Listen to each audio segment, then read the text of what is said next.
Hello YouTube, this is Darkon633, and today I'm bringing you the Star Wars The Force Awakens. Now, technically, before I go on ahead and explain what this set is, technically it's a 3-pack instead of a 2-pack. It's still listed under the 2-pack sets, and it's still priced accordingly, but what's cool is that this is actually a 3-pack, thanks to it actually also including the first release of the single BB-8. The second BB-8 is also released with the Millennium Falcon, but other than that, this is the only way to get the hold of the 3.75-inch or 4-inch BB-8. So this is still a pretty cool set. But anyways, the set is looking at the box, pretty interesting. We got Unkar's Thug, which is apparently just a generic thug that works for some character named Unkar. There really isn't much on the character itself. And another character who is apparently a Jakku Scavenger named Teedo. So it's interesting that they have a name listed there as well.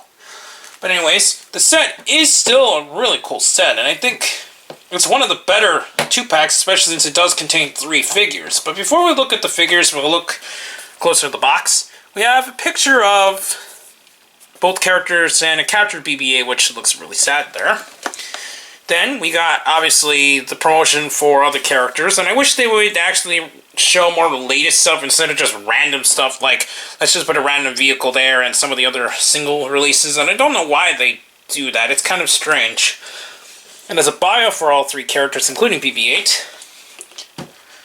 So overall, that's pretty cool. Now we're going to take a look at the figures. Now the articulation is, once again, the 5 parts articulation. However, this figure here, which we'll get to, is something very interesting what Hasbro's done to design him. But first, we'll take a look at the Unkar's Thug. He's got this very, well, what can you say, thuggish kind of design. He does contain this little blaster, which looks pretty interesting and has a very Star Wars-like feel, so that's cool.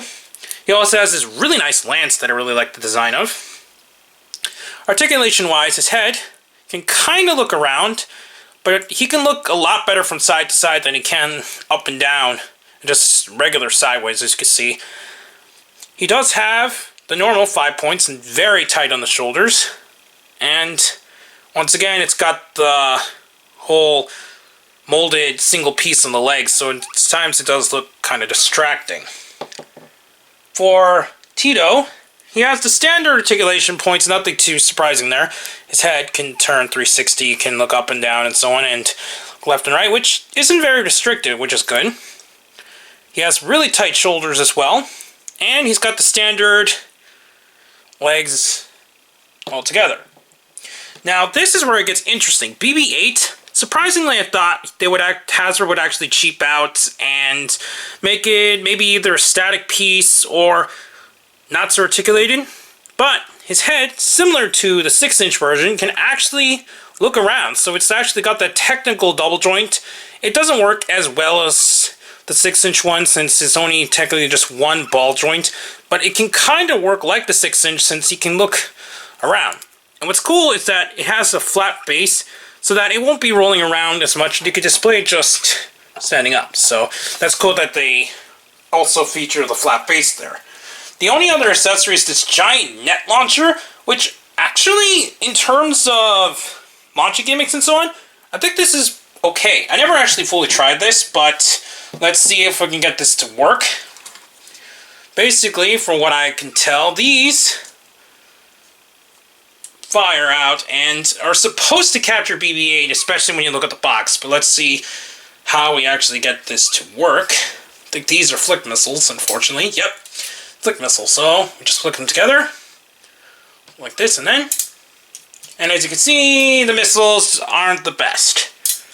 They just kind of stop there, which you kind of need to flick them fast in order to get them to work. And you can kind of see where it goes there, and it can capture BB-8. Let's just quickly put it over him, and there you go. It kind of captures him, and it's not the best launcher, but the gimmick idea is pretty decent, actually. I'm just going to slide these back in. But that's pretty much it for the set. I think it's a pretty neat set, especially if you want to get a hold of, if I remember correctly, this might actually be yet another kind of army builder kind of deal. And it's really nice to get a hold of the 3.75-inch release of BB-8 as well, if you don't want to get the Falcon anyways. So, It's a really nice set, and I highly recommend this for Star Wars fans and kids who are fans of Star Wars.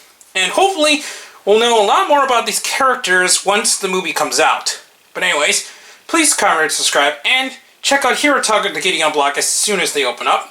Also, please check me on Twitter under Darkon633, and please check down the other channels down below, including the WW Podcast and various other channels.